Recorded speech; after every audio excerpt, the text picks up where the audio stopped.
जय हिंद दोस्तों। अभी तक हम लोगों ने पिछले वीडियो में इतना सब पढ़ा।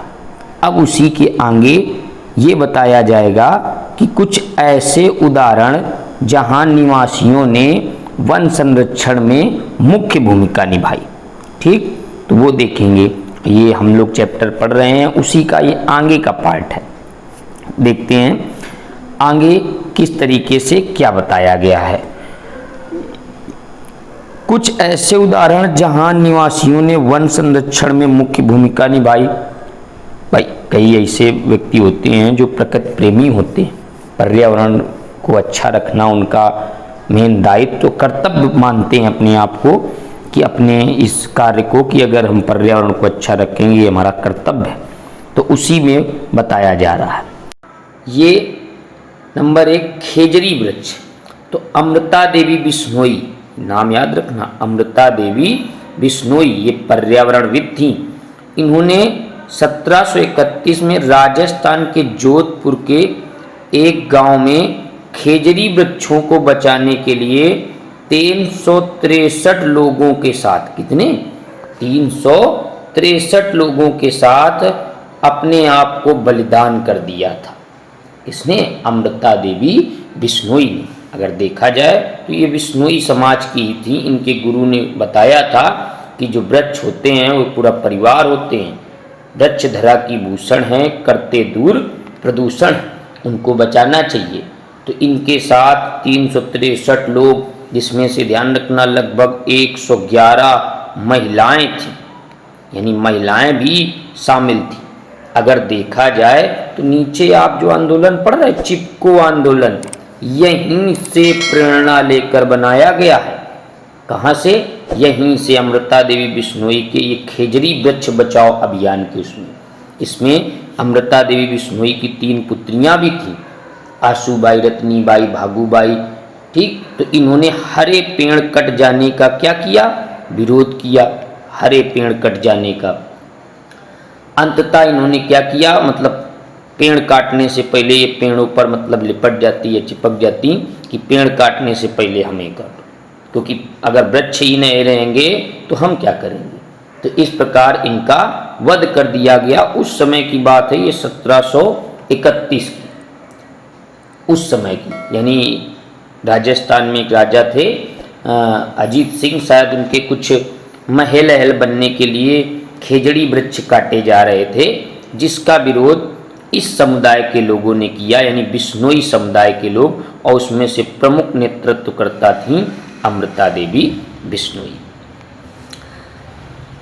इनके इस कार्य को या इसी कार्य से प्रेरणा लेकर आगे समझो भारत में आंदोलन चला, चिपको आंदोलन। और इस आंदोलन ने न केवल देश में बल्कि विदेशों में भी इस आंदोलन ने ख्याति, यानी इतना अच्छा कार्य हुआ कि जिससे वृक्ष बचाए जा सके।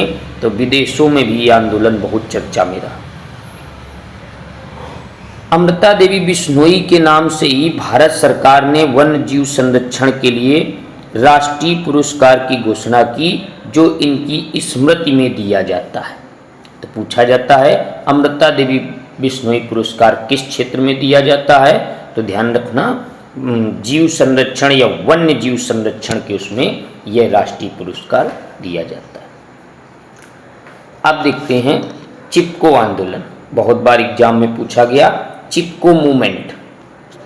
यह आंदोलन गढ़वाल के रैनी नामक गांव में हुआ था। वहां की महिलाएं उसी समय वन पहुंच गईं जब ठेकेदार के आदमी वृक्ष को काटने लगे थे। महिलाएं पेड़ों से चिपककर खड़ी हो गईं और ठेकेदार के आदमियों को वृक्ष काटने से रोक लिया। यह आंदोलन तीव्रता से बहुत से समुदायों में फैल गया।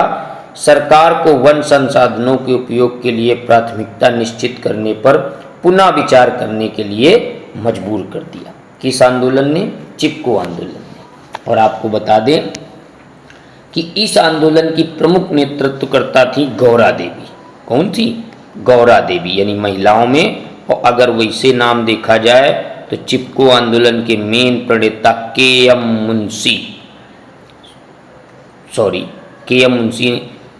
सुंदरलाल बहुगुणा। कौन? सुंदरलाल बहुगुणा। कौन सा आंदोलन? चिपको आंदोलन। तो ये ध्यान रखना। और आपको बता दें, चिपको आंदोलन के जो प्रमुख थे नेतृत्व करने वाले वो सुंदरलाल बहुगुणा थे। कौन थे? सुंदरलाल बहुगुणा चिपको आंदोलन के प्रमुख नेतृत्वकर्ता। यानी इनके द्वारा ही 1973 में, कहाँ पर? उत्तराखंड में। किस राज्य में? उत्तराखंड में यह आंदोलन चला था, चिपको आंदोलन। और यह ध्यान रखना, सुंदरलाल बहुगुणा के सहयोगी थे चांडी प्रसाद भट्ट। कौन थे? चांडी प्रसाद भट्ट। तो ये भी ध्यान रखना दोनों लोगों का नाम। और आपको बता दें, इनका अभी हाल ही में निधन हुआ है सुंदरलाल बहुगुणा जी का, ठीक, जो कि एक पर्यावरणविद थे, यानी पर्यावरण कार्यकर्ता थे। तो जब चिपको आंदोलन था इन्हीं के नेतृत्व में। और अगर पूछा जाए उनमें से प्रमुख महिला कौन थी जो शामिल थी, तो गौरा देवी। कौन थी?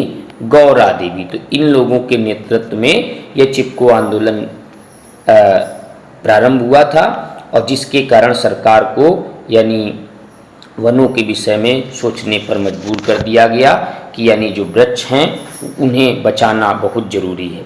आगे देखते हैं।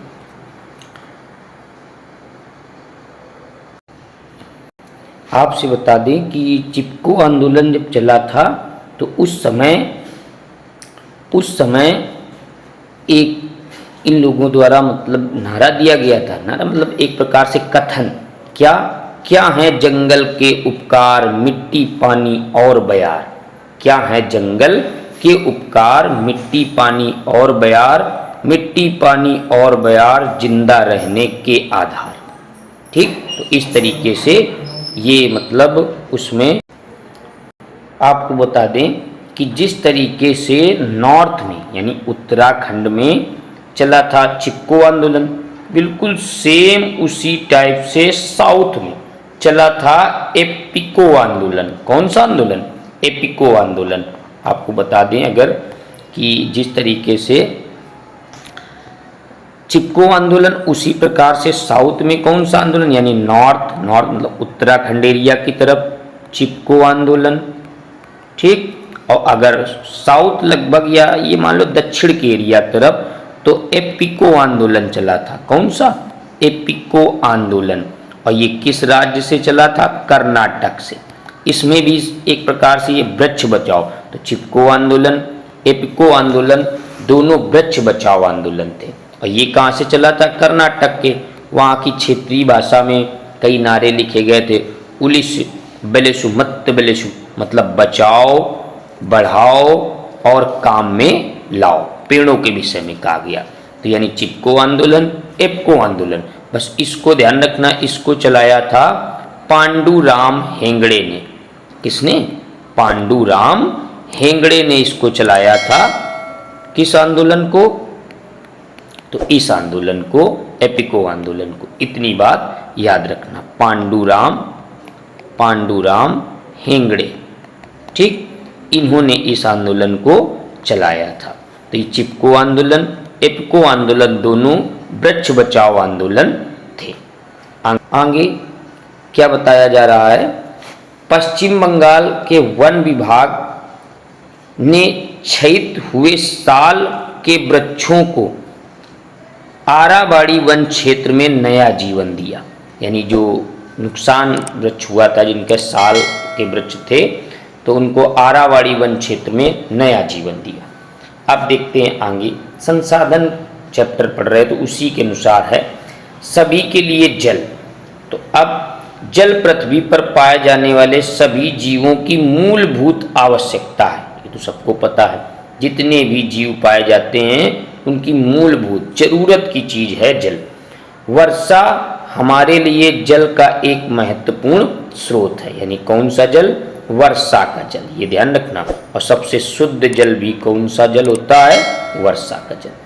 भारत के कई क्षेत्रों में बांध, तालाब, नहरें सिंचाई के लिए उपयोग किए जाते हैं। बांध एक समय बहुत ही महत्वपूर्ण भूमिका निभाते थे, आज भी, लेकिन थोड़ा बहुत इससे अब ये होता है कि कुछ बांधों से वहाँ के स्थानीय लोगों का पलायन हो जाता है, लेकिन एक समय बांधों ने, आपको याद होगा, बहुउद्देशीय नदी घाटी परियोजना, ठीक, तो उन्होंने मतलब भारत की तस्वीर एक प्रकार से बदल दी।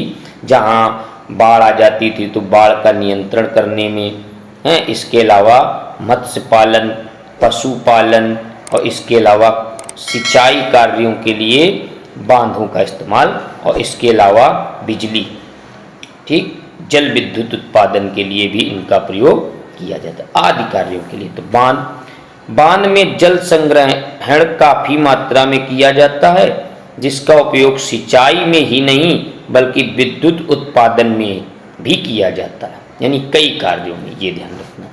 आगे चलते हैं। आगे है, कई बड़ी नदियों के जल प्रवाह को नियंत्रित करने के लिए बांध बनाए गए हैं, जैसे टेहरी बांध या टिहरी बांध भी बोल देते हैं। किस नदी पर है? भागीरथी। तो कभी कभी विकल्प में भी बन जाते हैं सोशल साइंस में या साइंस में कि टिहरी बांध किस नदी पर है, तो भागीरथी नदी पर, गंगा की सहायक नदी है, तो टिहरी बांध। और ध्यान रखना, ये भारत का सबसे ऊंचा बांध भी है, सबसे ऊंचा बांध भी है। सरदार सरोवर बांध किस नदी पर है? नर्मदा नदी पर है, गुजरात में। भाखड़ा नागल बांध सतलज नदी पर। किस नदी पर? सतलज। तो ये भारत के कुछ प्रमुख बांध हैं, ये ध्यान रखना। अब बताया गया बांधों के लाभ। अरे तो अनेक लाभ होते हैं, तभी तो जब सामाजिक विषय का टॉपिक पढ़ोगे जल प्रबंधन, तो उसमें खूब बताया जाएगा बहुउद्देशीय नदी घाटी परियोजना। कौन सा? बहुउद्देशीय नदी घाटी परियोजना, यानी एक उद्देश्य नहीं होता था उनका, बहुत उद्देश्य होता था। तो बांधों से लाभ क्या है? सिंचाई के लिए पर्याप्त जल सुनिश्चित करना, विद्युत का उत्पादन करना, क्षेत्रों में जल का लगातार वितरण करना, व बाढ़ के समय जल को नियंत्रण करना, या सूखे वाले एरिया पर पानी भेजना।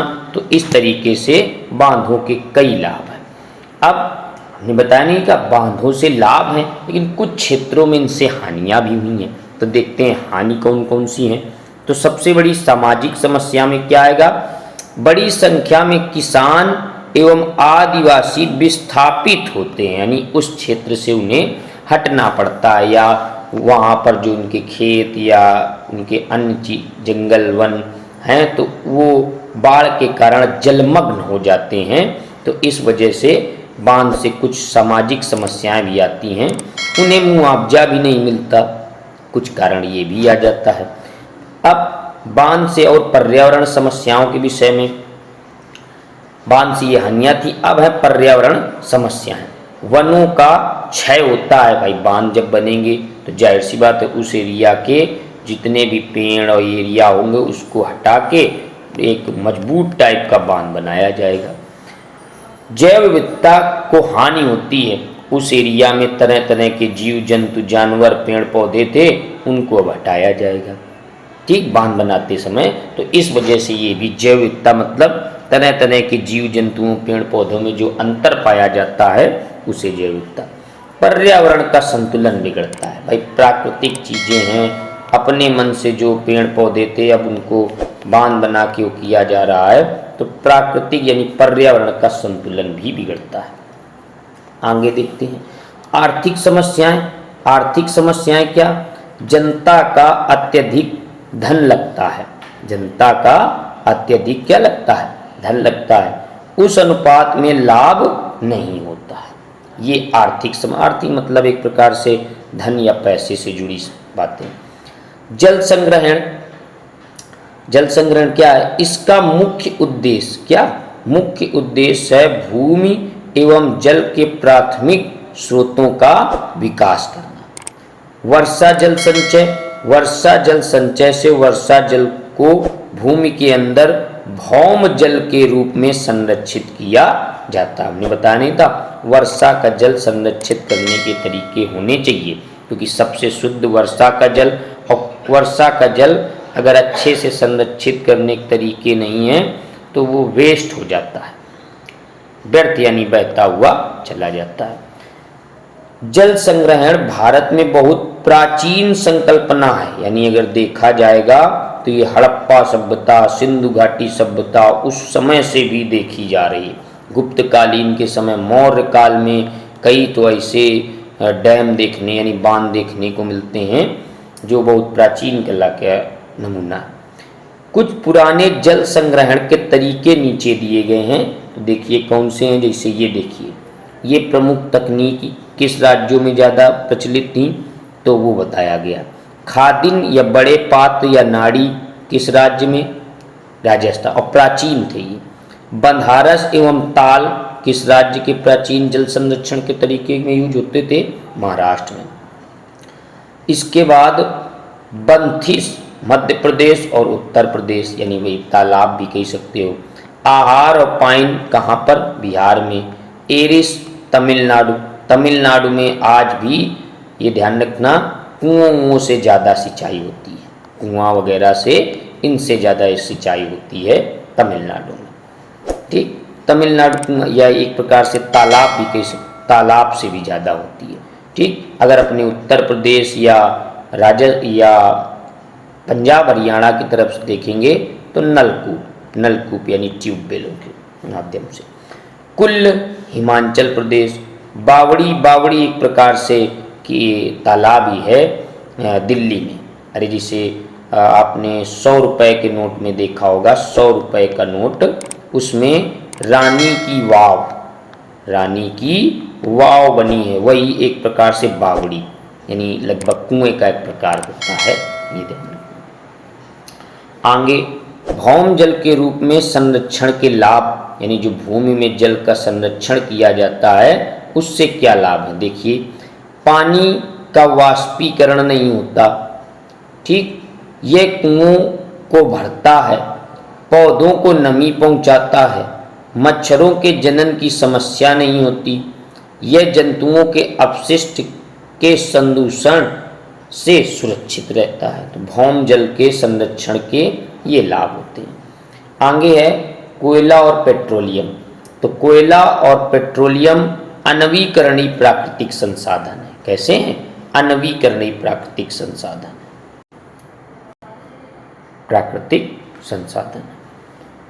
और ये देखिए, अब आप चैप्टर ही पढ़ रहे हैं संसाधन प्रबंधन।